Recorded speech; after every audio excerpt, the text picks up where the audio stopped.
15 വർഷങ്ങൾക്ക് മുമ്പ് നമ്മുടെ നാവ് എപ്പോഴോ രുചിച്ചു മറന്ന ഒരു ടേസ്റ്റ്. രുചിച്ചു മറന്ന എന്നൊരു വാക്കുണ്ടോ എന്ന് എനിക്കറിയില്ല.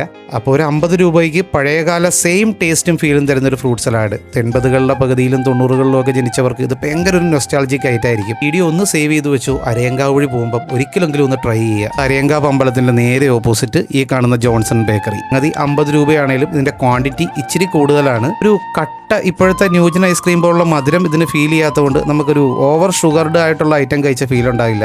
മെയിൻ ഇൻഗ്രീഡിയൻ്റ് എന്ന് പറയുന്നത് കട്ട് ഫ്രൂട്ട്സും അതുപോലെ തന്നെ ഡ്രൈ ഫ്രൂട്ട്സിൻ്റെ ഒരു കോമ്പിനേഷൻ. അത് ആദ്യം ഗ്ലാസിൻ്റെ പകുതിയോളം ഫില്ല് ചെയ്തു. അത് കഴിഞ്ഞിട്ട് ഇവർ നേരത്തെ പ്രിപ്പയർ ചെയ്ത് വെച്ചേക്കുന്ന കസ്റ്റാർഡാണ്. അത് നല്ല ന്യായമായ ക്വാണ്ടിറ്റിയിൽ ആ ചേച്ചി ഫില്ല് ചെയ്ത് വെക്കുന്നുണ്ട്. ഇതാ കണ്ടോ. നാവിൻ്റെ ടേസ്റ്റ് ബഡ് വെച്ച് ഇതിൻ്റെ റേറ്റ് ചെയ്യാൻ പറഞ്ഞാൽ ഞാൻ ഉറപ്പായിട്ടും 5 ഔട്ട് ഓഫ് 5 കൊടുക്കും. കാരണം ഒരു ഓവർ ഷുഗേർഡ് ആയിട്ടുള്ള ഫീൽ ഇതിനില്ല. ഈ ഒരു നൊസ്റ്റാൾജിക് ഐറ്റം എനിക്ക് റെക്കമെൻഡ് ചെയ്തതും എൻ്റെ ഒപ്പം കഴിക്കാൻ കമ്പനിക്ക് വന്നതും എൻ്റെ ഒരു സ്റ്റുഡൻറ്റ് തന്നെയാണ് കേട്ടോ, സിദ്ധാർത്ഥ്. 10-25 വർഷമായിട്ടുള്ള ഇവരൊരു സിഗ്നേച്ചർ ഐറ്റമാണ് ഈ പറഞ്ഞ ഫ്രൂട്ട് സലാഡ് എന്നാണ് നമ്മുടെ ഈ ചേട്ടൻ പറഞ്ഞത്. 25 വർഷത്തെ പാരമ്പര്യം ഏകദേശം ഉണ്ടെങ്കിലും ഈ ഒരു ഐറ്റം കണ്ടുപിടിക്കാൻ എനിക്ക് ഒരു ഇൻസ്റ്റാഗ്രാം റീലിൻ്റെ ആവശ്യം വന്നു. ലൊക്കേഷൻ മറക്കണ്ട, നമ്മുടെ തലോലപ്പറമ്പ് പൂത്തോട്ട റൂട്ടിൽ അരയങ്കാവ് അമ്പലത്തിൻ്റെ നേരെ opposite Johnson bakery. Thank you all.